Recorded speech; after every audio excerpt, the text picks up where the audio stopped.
Technology is making our lives mundane, unfulfilling, and unnatural. Our spiritual and psychological health is in the gutter thanks to big tech and industrialized society. Our planet is equally doomed. These issues do not know left or right, conservative or liberal. The problems brought upon us by technology will only get worse. So let's just blow it all up. It's time to start over. That was the philosophy of the Unabomber, Ted Kaczynski. To ignite a revolution, Ted anonymously mailed bombs to people he saw as critical in continuing industrial growth, including advertising executives, timber industry lobbyists, and computer scientists. Ted wrote an entire manifesto as he was carrying out these bombings, which features predictions and analysis of humanity's future. Today, a lot of these predictions have proven to be eerily accurate. Ted was not just some crazy person either. Throughout his life, he displayed genius-level intellect time and time again. So let's talk about how and why Ted Kaczynski wanted to destroy the world. Throughout his whole life, Ted Kaczynski was incredibly intelligent. He skipped the 6th and 11th grades. He graduated high school at age 15 and began college at Harvard at 16. At 20, he graduated with a bachelor's in economics. But this is kind of when Ted's life started to fall apart. At Harvard, Ted participated in a study about mind control techniques. You see, in this study, participants were told they would write personal essays about their aspiration and dreams and then debate philosophy with other students. But in reality, the essays were given to an anonymous person who would use them to verbally abuse their respective authors. The students' brains were monitored as, once a week, they received intensely personal verbal attacks about their hopes and dreams. This experiment lasted 3 years. Ted later said it had no impact on the trajectory of his life. Given his intelligence, I could be inclined to believe him, but who really knows? In 1966, Kaczynski was having fantasies about becoming a woman and decided to undergo a gender transition. Ted made an appointment to discuss this idea with a psychiatrist, but changed his mind in the waiting room. After leaving, Ted felt disgusted by his, quote, sexual fantasies and said he wanted to kill the psychiatrist, specifically in a way that would not lead to him getting caught, so that he could kill other people too. Ted did not kill his psychiatrist, but he later said this incident was a major turning point in his life. He wrote that he reemerged from this darkness, quote, like a phoenix from the ashes, emboldened with a new sense of hope. After the incident with the psychiatrist, Ted resigned from his job as a college professor and relocated to a remote cabin in the woods of Montana. There, he lived without electricity or running water and took occasional odd jobs while receiving significant financial support from his parents. His goal was to eventually become entirely self-sufficient. He lived mostly on foraged plants and wild rabbits. It was here in Montana that Ted began his career as an eco-terrorist. One day in Montana, Ted was on one of his favorite hikes through the woods around his cabin.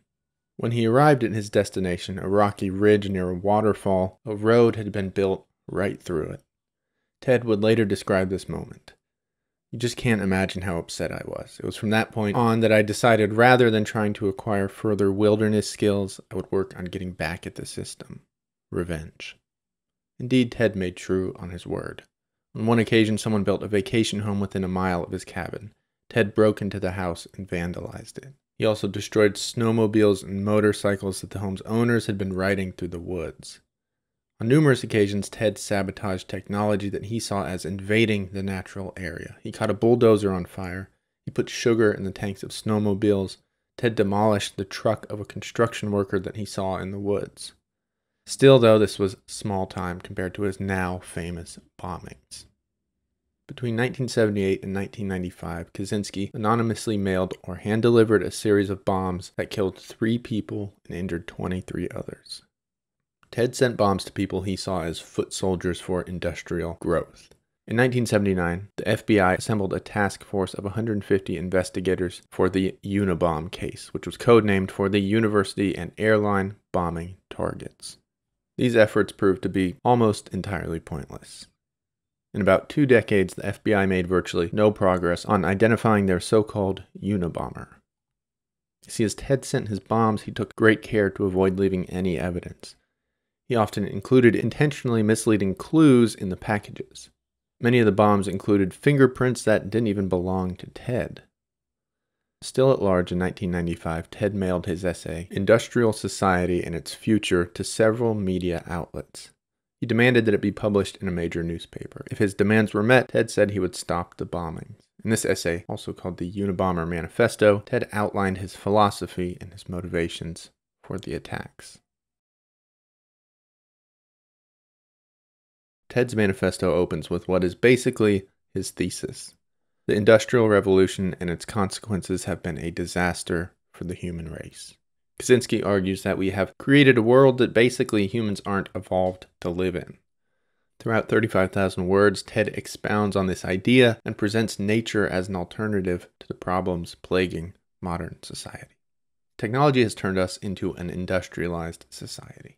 In this society, Ted argues the system is prioritized above all other things, including human freedom. Your behavior is regulated to make you more effective within the system, and your well-being is defined by your ability to be a productive part of that system. Take, for example, attention disorders. These impact one's ability to be productive within the industrial system, and so they are addressed, even though there's nothing inherently harmful about having a short attention span.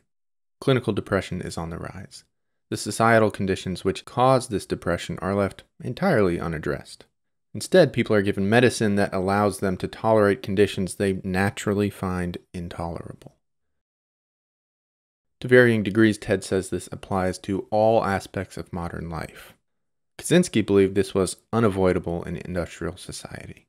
Initially, technologies seem wholly beneficial. Plumbing, electricity, telecommunications, who in their right mind would resist these conveniences? Kaczynski argued that one by one, though, these technologies would integrate themselves so profoundly into our lives they would erode personal freedoms. As an example, Kaczynski points to the automobile. Owning a car was once an optional luxury, but slowly over time our society was constructed with cars in mind. Cities were designed around the idea of people owning cars. Now you're virtually required to own a car, so you are then required to do all that entails. Working to pay for one, registering, and getting educated on the use of a car, etc. Even the pedestrian's freedoms have now been limited by cars. There are designated sidewalks and walkways, and even then, the pedestrian is constantly at risk to get killed by a reckless driver. Those who do not own cars rely on public transportation, which also limits your freedom of movement. You must go where the bus goes, you must go where the train goes, etc., etc. Ted recognizes that we do live in a so-called free society, but he argues we are only free up until a point where our actions impact the functioning of the system. Whether legally, morally, or socially, threatening the system is the line at which behavior is considered unacceptable. He asks, what kind of freedom does one have if one can use it only as someone else prescribes? A dog on a leash is not free. Kaczynski further argues that you have no agency to change this system. Because modern industrial production is so complex, the world relies on the cooperation of very large numbers of people and machines. Decisions must impact millions of people. So by necessity, those decisions are made by employers, politicians, or other authority figures. In this way, your life is determined by the choices and actions of other people. Choices that you can have no measurable impact on. Even in a pure democracy, if 100 million people vote on something, each individual has 1/1,000,000th of a share in the decision. Kaczynski says there is no way to fix this in a hyper-connected, industrialized society. In such a society, our basic needs are met with pretty much no challenge. Most of our jobs require little more than showing up and doing what you're told. So we must seek out other goals. We are forced to engage in what Kaczynski says are ultimately meaningless hobbies that can never really bring us fulfillment. A serial moneymaker will never have enough. A political activist's work is never really finished. There are endless stamps to collect. Kaczynski argued that the lack of a meaningful goal fulfillment process causes unrest and distress. Ted asks, how can you live if you don't have anything truly meaningful to strive for and attain? Kaczynski argues that being subjected to this level of control and suppression puts us in unnatural, detrimental circumstances. Altering humans to fit a system rather than vice versa has far-reaching consequences. Kaczynski theorized that this trend would only continue until technocrats one day are able to edit the genetic makeup of humans to better suit the system. At this point, the human species would change from something natural into a designed, manufactured good. Kaczynski theorized that eventually our systems would become so complex that we simply wouldn't be able to see the far-reaching consequences of any decisions. Only computers and artificial intelligence would have the ability to make good decisions. While AI wouldn't be sentient, it would be the only thing capable of governing our industrialized system. Effectively, control of our world would be given over to artificial intelligence. Kaczynski did not believe this system could be reformed. He found the concept of reform to be naive, saying that technology only got more and more prolific across the entirety of human history. Any truly significant reforms, he said, would bear far-reaching consequences that could very likely be disastrous. He did not believe traditional reformers would be willing to take this risk, especially given they are benefited by the system. Furthermore, Kaczynski argued against technophiles who believed science would solve all of these issues. Ted said, "We'd been hearing that for 200 years. The Industrial Revolution was supposed to solve world hunger, for example. The result had been quite the opposite, by Ted's estimation." Technophiles, he argued, continued to ignore that their solutions brought new problems. For example, scientists boast that they will end famine by creating new, genetically engineered food plants. But this will allow the human population to keep expanding indefinitely, and it is well known that crowding leads to increased stress and aggression. So, Ted called for revolution. He said that it was basically time to start over, time to destroy everything. Kaczynski recognized that this revolution would cause a lot of suffering. He justified this by pointing out that increasing industrialization would lead to even greater suffering. Further, Kaczynski believed that the larger the system was allowed to grow, the more suffering its eventual collapse would cause. So by destroying things now, he was actually choosing a more humane option. Now, as much as he hated technology, he loved nature. Ted believed that nature was the antidote to all of these problems. Primitive man, he believed, dealt with virtually none of the issues we have today and lived quite contently. Only in nature could you have true freedom over your base needs, those which Ted believed would create authentic fulfillment. When all industrial systems were removed, people would be forced to live in accordance with nature. A lot of these opinions sound very left-wing by today's standards, but Ted Kaczynski hated liberals. A huge portion of this manifesto is dedicated to declaring all the problems with leftists, many of which I would say are pretty accurate today. And likewise, he hated the right wing as well. Ted pointed to the hypocrisy of demanding constant economic growth while also resisting any significant social change. Economic growth, he argued, inevitably caused social changes. You see, Ted was convinced that no division and no label mattered other than the people trying to suppress freedom and those being suppressed. After Ted's manifesto was published in the Washington Post, his brother David saw the essay and recognized Ted's writing style. David alerted the authorities who arrested Ted at his Montana cabin in 1996. Ted was given 8 consecutive life sentences with no possibility of parole. He was found dead in his cell on June 10, 2023, likely from suicide. In many ways, I believe Ted was objectively correct in his analysis of our modern world. Many of his predictions have also come true since he wrote the essay.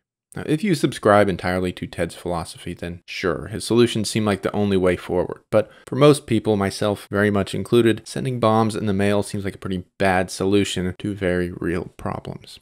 Indeed, it would seem to me like his 20 years of domestic terrorism had basically no impact on the world.